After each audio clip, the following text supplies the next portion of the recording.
বিনয়, বাদল, দীনেশ, তিনটে নাম একসঙ্গে, কিন্তু একটা প্রশ্ন, বাদল কে ছিলেন? বয়স মাত্র 18, সেই ছেলের নাম বাদল গুপ্ত। আজও অপেক্ষায় কেউ তাকে আলাদা করে চিনুক। 1912 সাল, বিক্রমপুর, পূর্ব শিমুলিয়া গ্রাম।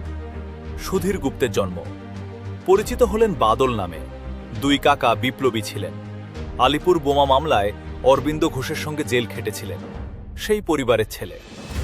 সুভাষচন্দ্র বসুর বেঙ্গল ভলান্টিয়ার্সে যোগ দিলেন।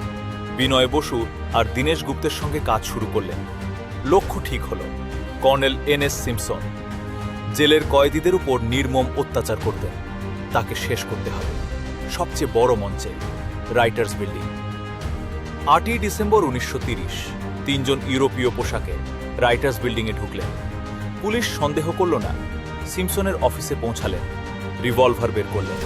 সিম্পসনকে 7টি গুলি, 3টি মাথায়। সিম্পসন মাটিতে পড়লেন, মৃত। পুলিশ ছুটে এলো। গুলির লড়াই শুরু হলো দ্বিতীয় তলায়। ইতিহাস বলে ব্যাটল অফ ভেরান্ডা। পুলিশ 3 দিক থেকে ঘিরে ফেলল। 3 জন ধরা দেবেন না। বিনয় নিজেকে গুলি করলেন। দীনেশ নিজেকে গুলি করলেন। বাদল সিঁড়িতে দাঁড়িয়ে ভাবলেন পিস্তল আছে, কিন্তু পিস্তল নিলেন না। পকেট থেকে বের করলেন পটাশিয়াম সায়ানাইড।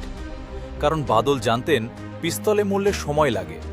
সেই সময়ে পুলিশ ধরে ফেলতে পারে, জিজ্ঞাসাবাদ করতে পারে, বিপ্লবীদের নাম বেরিয়ে যেতে পারে। তাই সায়ানাইড। তাৎক্ষণিক মৃত্যু। কোনো নাম নেই, কোনো তথ্য নেই। সংগঠন নিরাপদ। মাটিতে পড়লেন। বয়স মাত্র 18। বিনয় পরে মারা গেলেন। দীনেশ ধরা পড়লেন। পরে ফাঁসি হল। বাদল সেই সিঁড়িতেই শেষ হলেন। বিনয়, বাদল, দীনেশ, 3টে নাম একসঙ্গে, কিন্তু বাদলকে কেউ আলাদা করে মনে রাখেনি। সেই প্রশ্নের উত্তর আজও নেই। বাদল কে ছিলেন? ইতিহাস তাকে মনে রাখেনি। আপনি কি জানতেন এই গল্প? কমেন্টে বলুন।